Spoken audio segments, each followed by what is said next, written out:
Hey everyone, welcome back to my YouTube page. I am Justin Horniker here to bring you today in WOSO, today in women's soccer news. So, big news out of the NWSL sphere today is that crypto giants, crypto exchange, Crypto.com has landed as a founding partner with Angel City FC. Angel City FC, of course, the newly expansion team in LA, who has put together just a fantastic opening roster so far, which we'll talk about later in this video, along with some other things like Kristen Edmonds signing a 4-year-long contract with KC Current today, marking kind of a shift away from short-term contracts that NWSL has kind of been famous for, to more kind of league stability. 4-year contract, there are only like 4 or 5 players right now. I have the list, not on me, but there are only a handful of players who have these long-term deals right now, and a couple of them have been given out this summer. So let's talk a bit about this Angel City news. Angel City FC president Julie Ehrman said on Tuesday that a key to Angel City's goal is to drive equity for women, to empower them with tools and resources to be financially independent. This would be the key to their sponsorship with Crypto.com. This would be kind of NWSL's wording with their partnership to Voyager that they announced last week. Cryptocurrency in general, it's here to stay. We got to get used to it, even if you have your opinions about it. Warts and all, unfortunately, those warts so far have been exploited within the NWSL community. There was a vast public outcry from supporters when announced last week that the league was partnering with Voyager, which is a crypto fund. They were kind of opening up accounts for players. They're making player Voyager captains with every team that would be kind of in charge of this.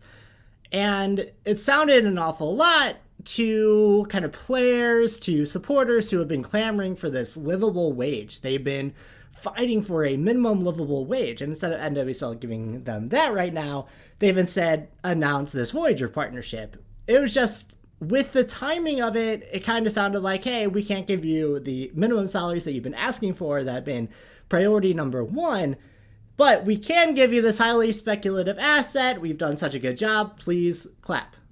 Obviously, that wasn't the league's mindset, but it just leads to the idea that league ownership is kind of out of touch with how their messaging is landing with the players and with the supporters. Some of that outcry is also being fueled by Angel City FC's test run into NFTs, which left a lot to be desired. I'll kind of post the screenshots right here, but ACFC partnered with Reinc. Reinc is the OpenSea company founded by Kristen Press, Megan Rapinoe, Megan Klingenberg, and Tobin Heath, and has worked with Angel City to kind of offer some of their first exclusive kind of perks for buying NFTs. And essentially what this kind of came up with was you buy their NFT.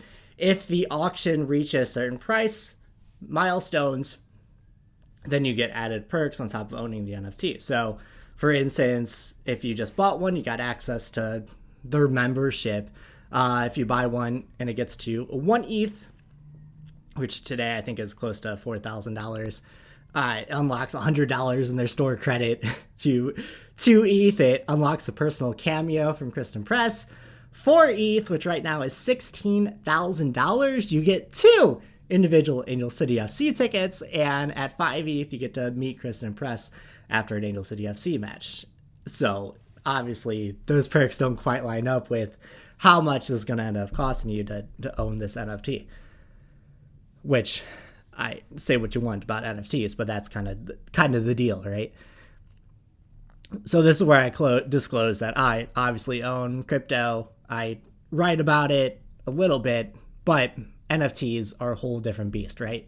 NFTs are kind of that thing that give crypto as a whole this bad name just because there's a lot of shady actors in the NFT space and it's easy to exploit, right? And that's what kind of drives this backlash against NFTs in a league that has a lot of critical thinking fans that, you know, maybe aren't as sold on crypto and especially NFTs as maybe the ownership, the leadership is hoping for, right? But ultimately, it comes down to this messaging thing that we were talking about. It feels like the messaging is constantly off. And while the partnerships are great for the league, the partnerships are great for the game, the way that they're being presented to the fans, the way they're being presented to players that don't have this knowledge of it beforehand leaves a lot to be desired, right? It feels to supporters that, this is a league that is constantly changing. It constantly has these ideals that the league was founded on back 10 years ago, and it's constantly being siphoned away from it as the league marches forward towards the mainstream. Some of that is good, right? We kind of had a reckoning last year with abuse inside teams, abusive cultures, and coaches that kind of fostered this abuse. We saw how many coaches get fired last year, get let go because of these environments that they had been cultivating within their team. You have GMs, you have owners who are on the outs, about to leave, or have been asked to leave. Of course, with the situation in Washington with Steve Baldwin, and you have the Portland Thorns supporters demanding that Garrett Paulson gets kind of out of that ownership group as well. All that on the table, this is an amazing partnership for Angel City FC. All of those words on the table, what this comes down to is Crypto.com is just coming off of spending $700 million to buy the naming rights for the former Staples Center. They paid $175 million to UFC to be kind of one of their presenting sponsors. They have a deal with F1, which is seeing this big resurgence into the mainstream thanks to Road to the Top and the Netflix series, and just being an exciting thing to watch right now. And while the Angel City numbers aren't public, while this has been made public, and I have made inquiries, and I'm sure someone like Meg Linehan will have that for us tomorrow, while those numbers haven't been made public, it's pretty easy to speculate that this could be the biggest sponsorship deal in NWSL history. We're talking 2 years ago when they started the Challenge Cup, that Secret came on, and this was like this huge thing. We have a mainstream brand sponsoring with NWSL. And while Secret might be a little bit easier to swallow than Crypto.com, the money that both of those companies spend on marketing is, something like this, right? There have been a lot of talks within the crypto community about, where is Angel City's marketing coming from? That being said, what they're paying Angel City and what they're paying NWSL, we should be super happy with that. And I think that these increase in prestige of sponsors, this increased marketing spend from the NWSL TV deal, from NWSL's just mainstream coming up the past couple of years, that's what's going to ultimately power this league in terms of higher salaries, power this league in terms of being able to keep up with Europe, right? We've kind of made a move away from, last week I made a video about the expansion draft, and, it was announced that, I guess I did make a video about the expansion draft. I made one, but I was having camera issues that I fixed today. So to reiterate, oh my God. Ugh. What I said in my past canceled expansion draft video that I ended up scrapping is that the league is kind of, moving away from that, right? USSF is no longer paying for national team player salaries. NWSL teams are out on their own. Now with the Kristen Edmonds signing by the KC Currents today, we have new kind of 4-year deals, these longer term deals that were never possible before.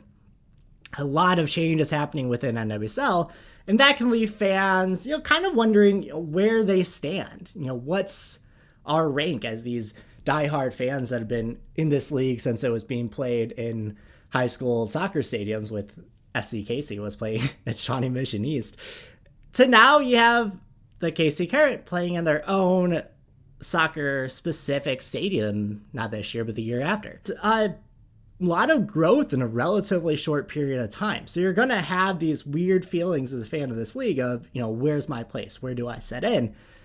And you want to also be part of how that league is being shaped for the future. So the backlash against Crypto.com, I think, while it is a lot of marketing, is a lot of just things not being explained well, it's also fans being maybe a little bit not receptive to these changes and not receptive to how the league is being shaped.